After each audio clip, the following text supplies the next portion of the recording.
오신 여러분 주님의 이름으로 환영합니다. 우리 말씀을 나누기 전에 주위에 계신 분들과 또 이렇게 한번 인사를 나누고 말씀을 듣도록 하겠습니다.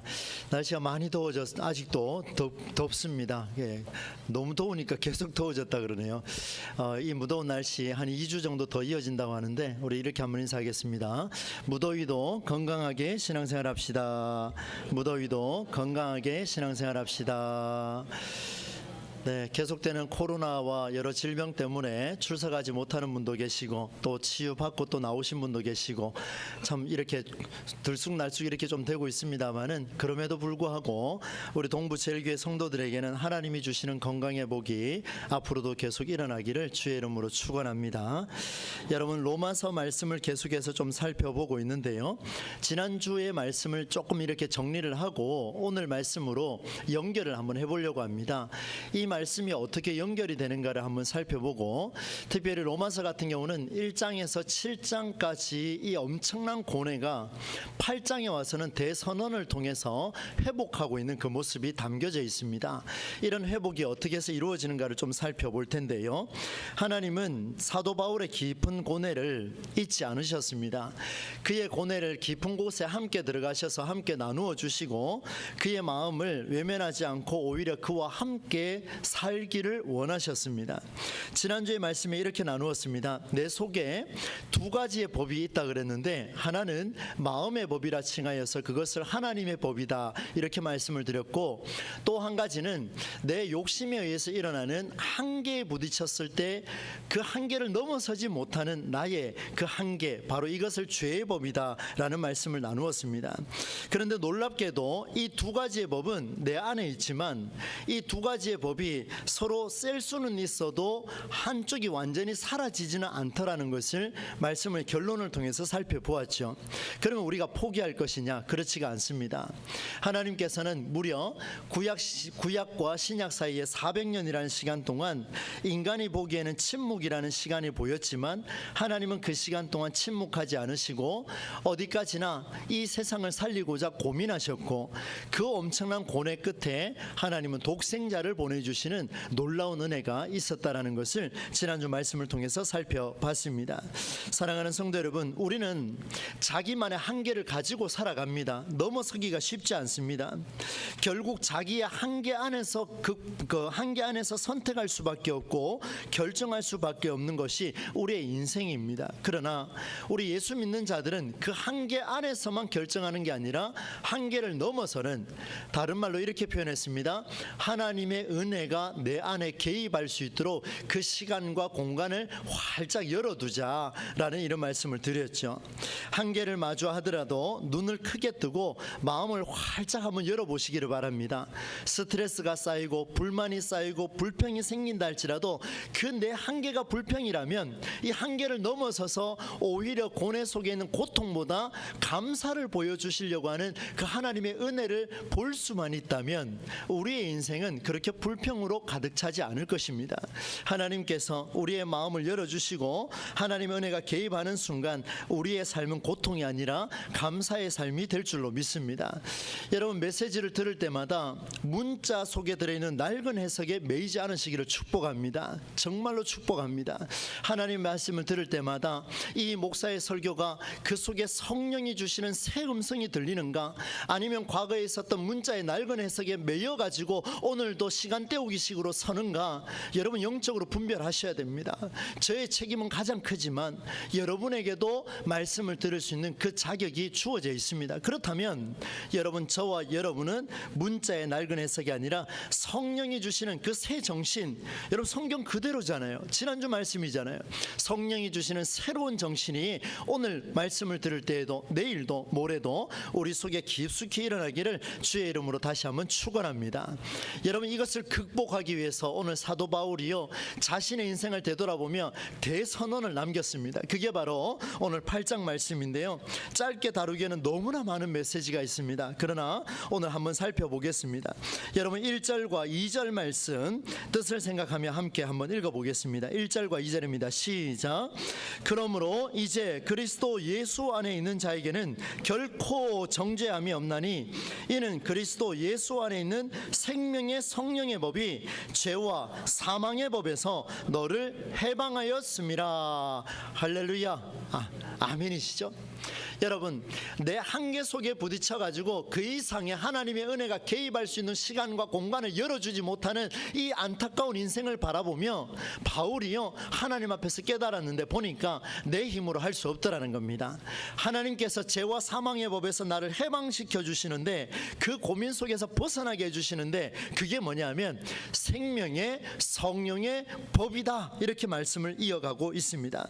저는 오늘 이 생명의 성령의 법이라는 것에 주목을 하려고 합니다. 계속해서 반복해서 말씀을 선포할 텐데 여러분 한번 귀를 기울여 집중해 보시기를 바랍니다. 사도 바울이 지난주에 낡은 해석이 아니라 성령이 주시는 새 정신, 성령이 주시는 새로운 해석, 이것을 가리켜서 오늘 본문에서는 생명의 성령의 법이다, 이렇게 말씀을 했습니다. 여러분, 사도 바울은요, 율법에 뛰어난 사람이죠. 지난주 말씀드렸던 대로 가말리엘 문화에서 배웠던 이 지금으로 얘기하면 최고 대학에서 엘리트에 속한 그런 사람이었습니다. 율법은 너무나 잘 외웠습니다. 그러나 그가 외워왔던 수많은 해석들은 문자의 낡은 해석이었습니다. 최고 엘리트였어요. 너무나 많이 배웠던 사람이에요. 누가 물어봐도 율법에 대해서는 박사였습니다. 여러분, 이런 자가 다메섹 도상에서 예수님을 딱 만나는 순간 바뀌어버렸습니다. 지금까지 많이 암송하고 외워놓았던 그 수많은 율법과 성경과 말씀들이 어떻게 일어났느냐? 생명의 성령의 법을 만나고 나니 오호라 나는 공고한 사람이로다. 이 사망의 법에서 누가 나를 건져내랴 고민하고 불평하고 하나님 앞에 고뇌했던 그 고통의 시간들이 오히려 감사의 시간으로 전환되는 것이 생명의 성령의 법 때문에 그렇게 됐다라고 엄청난 선언을 남겼습니다. 여러분, 바울의 고뇌를 한번 보십시오. 엄청난 선언 아니겠습니까? 여러분, 생명의 성령의 법, 이 단어 한번 주목해 보십시다. 성령이 주시는 새 정신에 입각한 성경 해석, 제가 어려운 용어로 표현했습니다마는 오늘날 우리에게 일어날 수많은 성경 해석은 모든 초점이 어디로 가야 하냐면 생명으로 가야 합니다. 성령의 법이 우리를 죄와 사망의 법에서 이기게 하신 줄로 믿습니다. 여러분, 성령의 법이요, 우리를 죄와 사망에서 벗어나게 했습니다. 성령의 법, 이 말은 하나님의 법입니다. 그런데 놀랍게도 하나님은 바울의 손을 통하여서 이 성령의 법에 앞에 수식어를 달아놨습니다. 성령의 법 앞에 세 글자가 뭐가 붙었습니까? 생명의 성령의 법, 이렇게 표현해놨습니다. 너무 궁금하죠? 저는 이 말씀을 붙들고 씨름을 했습니다. 하나님, 성령의 법이면 성령의 법이지 왜 하필이면 생명의 성령의 법입니까? 라고 이렇게 말씀을 묵상하고 있는데요, 어둠의 영과 어둠의 힘을 눌러주신 것은 성령의 법입니다. 그러나 이런 성령의 법조차 생명이라고 하는 그 틀 안에서 작용하더라는 겁니다. 이 성령의 법, 성령의 활동, 하나님의 활동은 생명이라고 하는 창조의 법 안에서 통용이 되더라는 것을 말씀해 주고 있습니다. 왜 그런가 하면 여러분, 성령의 법은 생명이라는 창조법에서 출발했습니다. 태초에 하나님이 천지를 창조하시고 많은 것들을 창조를 하셨습니다. 그러나 그 창조하신 원인이 무엇인가 하는 보니까 바로 생명이었습니다. 하나님을 창조하게끔 만들어낸 그 원동력이 뭐냐면 생명이었습니다. 그래서 요한일서의 요한 사도는 하나님은 사랑이시라, 그것을 사랑이라고 이렇게도 표현을 했습니다. 빛이 있으라. 여러분 보십시오. 어둠 가운데 속에서 빛이 있으라 라고 말했더니만 어둠을 뚫어버리는 생명이 시작됐습니다. 빛이 임함으로 말미암아 생명이 시작되고 생명을 만들어지고 생명을 유지하는 일에 기가 막히게도 저와 여러분 인간을 사용하셨습니다. 한번 증언을 남겨보려고 합니다. 창세기 1장 27절과 28절 말씀입니다.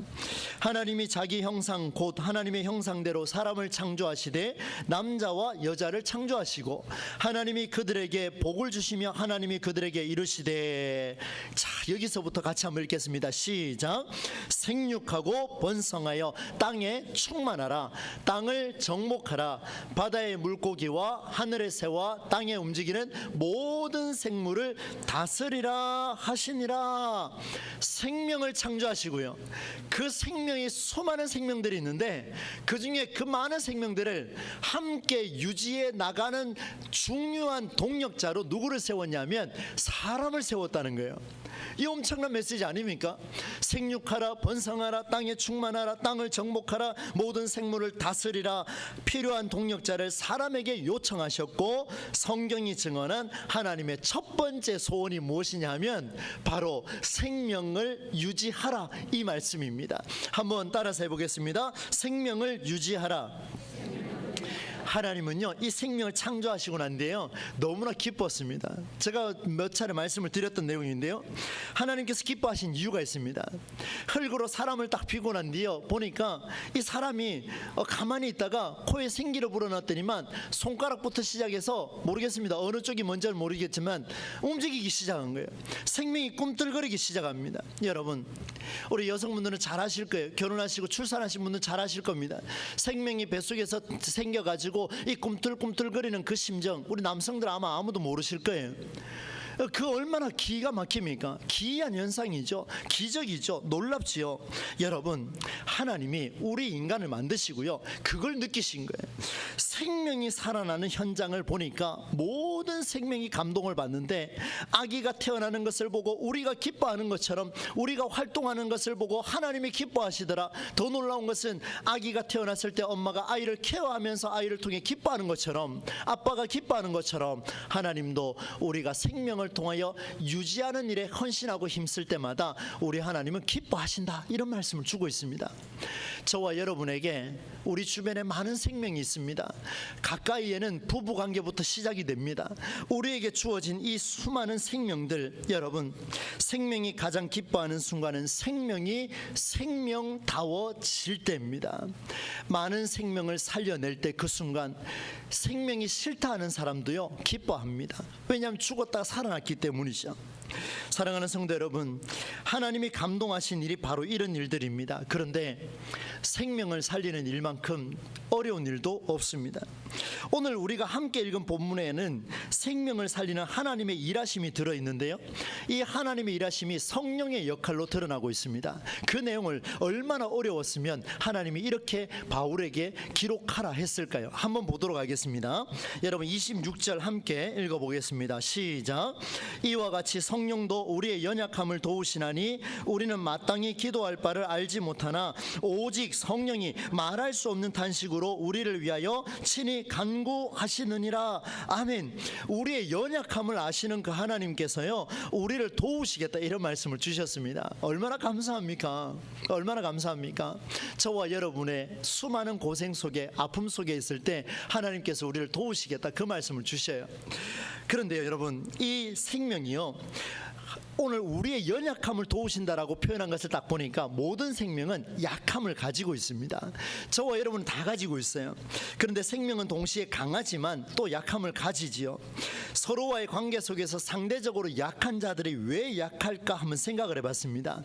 생각을 해보니까 강한 자에 비해서 약한 자, 힘이 있는 자, 권력 있는 자, 돈이 있는 자, 능력 있는 자, 실력 있는 자에 반해서 없는 자는 약한 자로 보이게 되는데, 보니까 그 가진 자를 이겨낼 수 있는 대안이 없는 거예요. 그 가진 자를 넘어설 수 있는 어떤 힘이 없습니다. 그러다 보니까 약한 자는 그 한계에 갇힐 수밖에 없습니다.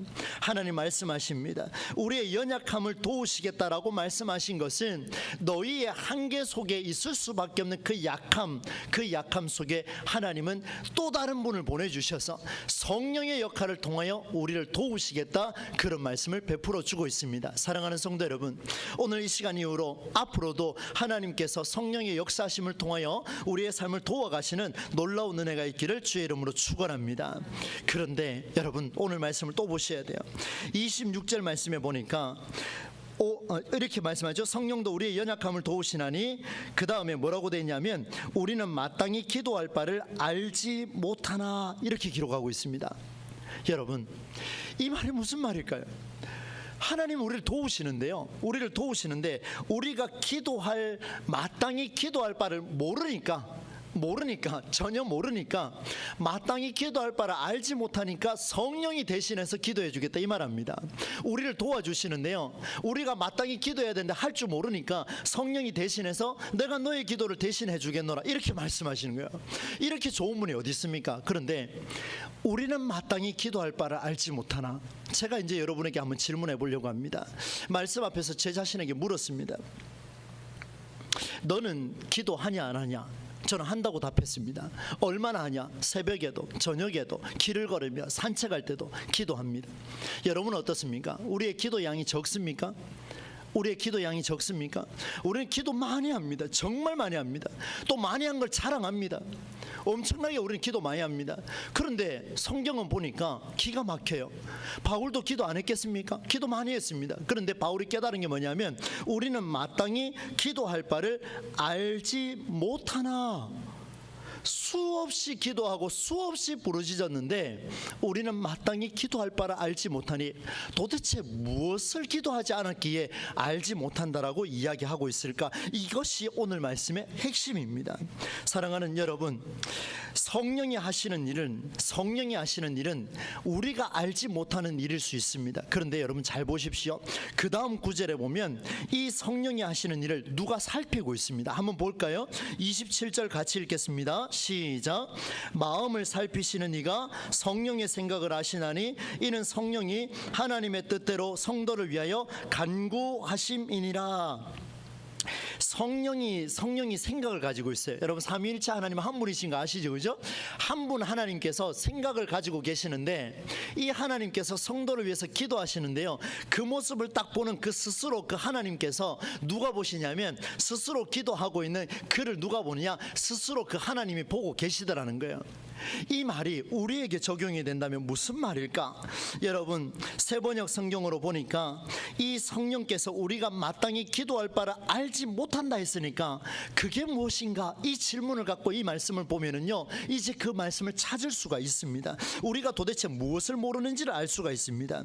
여러분 세번역 성경으로 27절을 읽어보면 이렇게 기록이 되어 있습니다. 읽어드리겠습니다. 사람의 마음을 꿰뚫어 보시는 하나님께서는 성령의 생각이 어떠한지를 아십니다. 성령께서 하나님의 뜻을 따라 성도를 대신하여 간구하시기 때문입니다. 하나님이요, 삼위일체 하나님께서 성령 하나님이 우리를 위해서 친히 기도해 주시는데 그걸 누가 아시냐면 하나님 스스로 아신답니다. 하나님 스스로 아시는데 언제 아시냐면 바로 이겁니다. 이는 성령이 성도를 위하여 간구하심이니라. 그 사이에 제가 문구를 빠뜨렸습니다. 다시 한번 보세요. 마음을 살피시는 이가 성경의 생각을 아시나니 이는 성령이 성도를 위하여 간구하심이니라. 무엇이 빠졌습니까? 하나님의 뜻대로. 한번 따라서 합시다. 하나님의 뜻대로. 하나님이요, 말할 수 없는 탄식으로 우리를 위해서 기도하시겠대요. 부르짖으시겠답니다. 너희가 마땅히 기도할 바를 알지 못하니까 내가 기도하겠다라고 이야기했는데 그 근거가 무엇인가 하고 보니까 하나님의 뜻이었습니다. 놀라운 사실이에요. 여러분 성령의 생각을 살피시는 하나님의 뜻인데요, 이 하나님의 뜻이 무엇일까? 그래서 제가 앞부분에 창조 이야기를 했습니다. 하나님의 뜻은 태초부터 주께서 정하신 그 뜻을 벗어나지 않고, 그 뜻이 무엇이었습니까? 나와 함께 이 창조한 생명을 유지해가자, 다스리자, 정복하자, 이들과 함께 거주하자, 이 말씀을 하나님 주셨습니다. 하나님의 뜻은 바로 성령의 일하심은, 하나님의 일하심은 하나님의 뜻에 모든 초점이 잡혀 있습니다. 그러니 하나님께서 우리를 위해서 대신 기도하실 때도 어디에 기도하시냐면 하나님의 뜻에 맞춰서 기도하고 계신다라는 것을 보여주고 있습니다. 여러분 이렇습니다. 하나님께서 스스로 정해놓으신 그 뜻을 변함없이 이루어가고 있습니다. 이 놀라운 거 아니겠습니까? 이 일을 위해서 하나님이 기도하고 계시다, 이런 말씀을 주고 있습니다. 그렇다면 이제 우리에게 적용이 필요한데요, 우리는, 여러분 질문해 보십시오. 그러면 하나님은 우리가 마땅히 기도할 바를 알지 못해요. 수많은 기도를 하나님 앞에 올려드리지만, 그러나 그 기도 하나님께서 말씀하십니다. 마땅히 기도할 바를 네가 알지 못한다. 무엇 때문에요? 하나님의 뜻에 합당한 기도를 네가 하고 있느냐, 이 말입니다. 여러분, 우리를 위해서 기도하시는 하나님이라면 우리는 이제 어떻게 해야 될 것인가? 오늘 제가 설교 제목을 이렇게 한번 적어봤습니다. 주님의 일하심을 보기까지, 이렇게 적었습니다. 많은 상담을 하게 되면요, 성도들이 저에게 이렇게 이야기를 합니다. 목사님, 저희 가정에 하나님의 일하심을 보기가 어렵습니다. 제 미래가 불투명합니다. 하나님의 일하심은 언제 나타납니까? 이렇게 자꾸 묻습니다. 그런데 여러분, 오늘 메시지를 잘 들어보십시오. 오늘 성경 속에 그 해답이 들었습니다. 주님의 일하심을 보고 싶습니다. 저도요, 맞습니다. 매 순간 보고 싶습니다. 그런데 하나님의 일하심을 보기까지 그저 무기력하게 가만히 계십니까? 우울하게 계십니까? 소극적으로 대처하고 계십니까? 한번 기도한 걸로 끝을 내고 있습니까? 여러분, 제가 지난 수요일 날도 설교했습니다마는 한번 서원하고 끝나버렸습니까? 우리가 하고 있는 모든 기도는, 우리가 하고 있는 전부, 거의 다라고 보시면 됩니다. 모든 기도는 전부 다 하나님의 뜻에 맞는 것이 아니라 내 뜻에 맞게끔 기도하고 있다는 사실을 여러분, 우리는 이 말씀을 통해서 받아들이셔야 됩니다. 바울은 율법을 다 알았습니다. 그러나 그는 기도했습니다. 누구의 뜻을 구했냐면 내 뜻을 구했습니다. 그가 그래서 깨달았습니다. 오호라, 나는 공고한 사람이로다. 누가 나를 이 사망의 몸에서 건져내랴. 그러므로 이제 그리스도 예수 안에 있는 자에게는 결코 정죄함이 없나니 이는 그리스도 예수 안에 있는 자에게는 생명의 성령의 법이 죄와 사망의 법에서 너를 해방하였음이라. 사랑하는 바울아, 이제 알겠냐? 이제 알겠냐? 하나님의 뜻대로 나는 너를 위해 기도했는데 너는 하나님의 뜻대로 구하는 것이 아니라 너의 뜻대로 기도하고 있었던 내 모습은 아니냐? 이 사실을 깨달은 순간 사도 바울은 로마서 8장을 깊이 있게 써내려 가십니다. 사랑하는 성도 여러분, 하나님은 언제나 우리와 호흡하기를 원하십니다.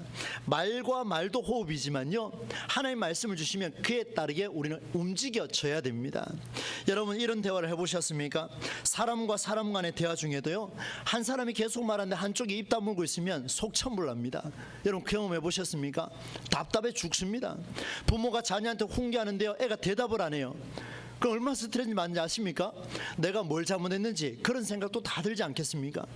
여러분, 하나님도요, 우리와 소통하기를 원하세요. 우리와 만나기를 원하십니다. 우리가 그토록 만나기를 원하시는데, 하나님은 하나님의 뜻에 맞게끔 기도하고 계시는데 우리는 내 뜻에 맞게끔 기도하고 있으니까 두 개가 그냥 기차 선로처럼 평행선입니다. 계속 그냥 가는 거예요. 언제 만날지 모르는 거예요. 하나님은 지금 하나님의 일하심을 보여주고 있는데 우리는 여전히 내 뜻을 고집하니까 어떻게 됩니까? 하나님의 일하심을 보고 싶습니다. 보고 싶습니다. 보고 싶습니다. 이렇게 나올 수밖에 없다라는 것을 보여주죠.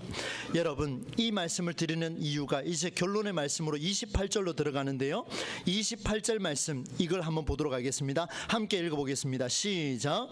우리가 알거니와 하나님을 사랑하는 자 곧 그의 뜻대로 부르심을 입은 자들에게는 모든 것이 합력하여 선을 이루느니라. 아멘. 여러분, 이 말씀 우리가 받아들일 때는요, 우리가 약하고 힘들 때, 뭔가 부족할 때 합력해서 선을 이루어 가시는 하나님의 역사, 우리는 그런 것을 기대합니다. 그렇다면 여러분, 오늘 말씀 속에서 이 사실을 알았다면 이 말씀은 오늘 재해석될 겁니다. 잘 한번 보시겠습니까? 세번역 성경으로 보면 이렇게 되어 있습니다. 하나님을 사랑하는 사람들 곧 하나님의 뜻대로 부르심을 받은 사람들에게는 모든 일이 서로 협력해서 선을 이룬다라는 것을 우리는 압니다. 똑같은 내용이에요. 별로 다를 게 없습니다. 그런데 여러분, 정말 깊이 보셔야 됩니다. 하나님이 오늘 저와 여러분을 택하여 주신 줄로 믿습니다. 믿으시죠? 안 믿은 분 없으시죠? 우리를 택하여 주셨습니다. 그런데 여러분, 태초부터 하나님이 최성수라는 이름 세 글자 택하여 주셨다.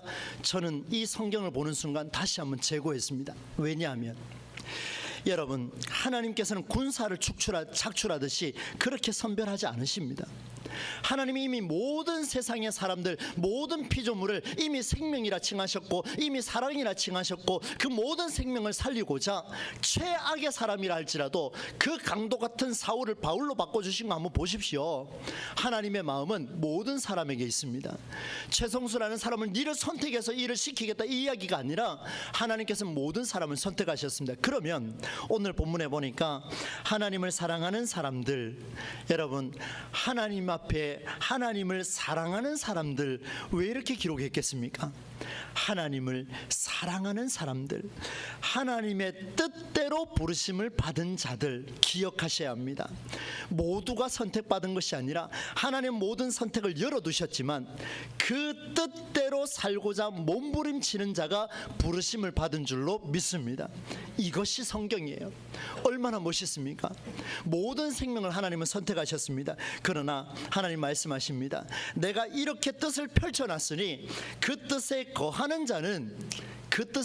자는 응답을 이룰 것이다. 그러나 혼자 하는 것이 아니다. 여러분, 세상의 많은 철학자들은 그렇게 이야기하죠. 우리 인생 철학을 가져라, 그렇게 이야기합니다. 저도 인생 철학이 필요하다고 생각합니다. 그러나 우리 기독인들은요 달라요. 인생 철학은 혼자 가지는 거지만 여러분, 기독교 철학이라는 표현이 좀 그렇습니다만은 기독교는요 혼자 하는 게 절대로 아닙니다. 기독교는 이미 하나님께서 저와 여러분에게 합력하여 선을 이루고자 일하고 계신 줄로 믿습니다. 보이지 않습니까? 그렇다면 하나님의 뜻을 구하시기를 바랍니다. 보이지 않습니까? 여러분의 가정의 배우자를 보시면서 하나님의 뜻, 생명을 보시기를 바랍니다. 보이지 않습니까? 여러분의 자녀들을 보시며, 여러분의 부모님을 보시며, 여러분이 관계하는 이 자리에 있는 성도들을 바라보시면서 생명을 보시기를 바랍니다. 그리고 기도하시기를 바랍니다. 그 생명이 살아나고자 몸부림치는 기도를 한번 해보십시오. 그러면 하나님께서 하나님을 사랑하는 자로서 저와 여러분을 택하셔서 그 부르심을 입은 자들에게 하나님이 친히 내가 너와 함께 일하여서 합력하여 선을 이루겠노라 약속해 주셨습니다. 이 놀라운 역사 현장 우리가 경험해야 되지 않겠습니까? 말씀을 맺도록 하겠습니다. 사랑하는 여러분, 하나님의 뜻, 그분의 뜻에 따라 세운 뜻은요 인생 전체를 가리키는 겁니다. 여러분, 우리가 뜻을 세운다라고 이야기했을 때, 목사님 저는 오늘 뜻을 세우고 내일 뜻을 세우고 모레 뜻을 세우고 그 다음날 뜻을 세우고 매일매일 살겠습니다, 이런 걸 가리켜서 특히 우리 한국 문화에서는 뜻이라고 표현하지 않습니다. 그건 그냥 계획이에요. 그죠? 계획은 며칠 가면 무산됩니까? 잘 아시네요. 작심삼일이잖아요. 작심삼일을 두 번 하면 어떻게 됩니까? 6일 갈 수 있습니다. 여러분, 이걸 이야기하는 게 아니고요, 오늘 우리에게 말하는 이 뜻은 뭐냐면요, 하나님이 뜻을 세울 때, 창조할 때 자신을 걸었습니다. 여러분, 우리의 환경이 어떻든 중요하지가 않습니다. 하나님 앞에서 내 주위에 있는 생명, 나를 통해서 하나님 살리신다면 나는 뜻을 세우겠습니다. 오늘 나는 뜻을 세우겠습니다. 언제까지요? 나를 걸겠습니다. 여러분, 하나님 우리를 위해서 걸었습니다. 우리는 하나님의 뜻을 위해서 걸지 않습니다. 왜요? 내 뜻이 중요하니까. 그러니까 주님의 일하심을 보기가 어려운 거예요. 주님의 일하심을 만나는 그 자리는 하나님의 뜻, 하나님이 걸어놓은 그 뜻에 합당하게 우리 또한 그 뜻에 생명을 위하여서 우리가 함께 걸어보신다면, 주의 뜻에 민감하게 살아가신다면, 그 뜻에 합력하여 동참해서 선을 이루고자 하나님 하십시오, 제가 동참하겠습니다라고 고백할 수 있는 저와 여러분이 되신다면, 우리 동부제일교회는 여러 봉사, 여러 헌신, 그 많은 거 하지 않아도 생명이 풍성해지는 그런 교회가 될 줄로 믿습니다. 우리 교회가 그 길을 반드시 갈 겁니다. 여러분, 함께 가십시다. 하나님께서 저와 여러분을 통해서 이 역사를 이루실 거고 여러분에게 생명이 풍성한 삶으로 채워주실 줄로 믿습니다. 함께 기도하겠습니다. 하나님 아버지, 감사를 드립니다. 오늘 귀한 말씀을 통하여서 우리 자신 한번 되돌아봤습니다. 우리는 여전히 하나님 앞에 많은 기도를 올려드리고 있지만 그 기도가 하나님의 뜻에 합당한 기도인지는 오늘 말씀을 통해서 반문해 봅니다. 성령이 탄식함으로 우리를 위해서 기도하시는데 이유가 있었습니다. 그것은 하나님의 뜻대로 하는 성령의 기도였습니다. 이것을 만나고 싶은데 우리는 만날 수가 없습니다. 주여, 우리에게 지혜를 주시고 영안을 열어주셔서 하나님의 뜻, 생명이 살아나는 그 일에 우리가 쓰임받을 수 있도록 우리의 발걸음을 움직이게 하여 주옵소서. 그리하여 우리의 삶과 우리의 가정과 저들의 가족과 우리 동부제일교회가 하나님의 뜻을 아름답게 실현해 나가는 공동체가 되게 하여 주옵소서. 이 일에 우리가 헌신하고 나아갈 수 있도록 주님 함께하여 주옵소서. 예수님의 이름으로 축복하며 기도드리옵나이다. 아멘. 찬송가 325장 주신 말씀 생각합니다.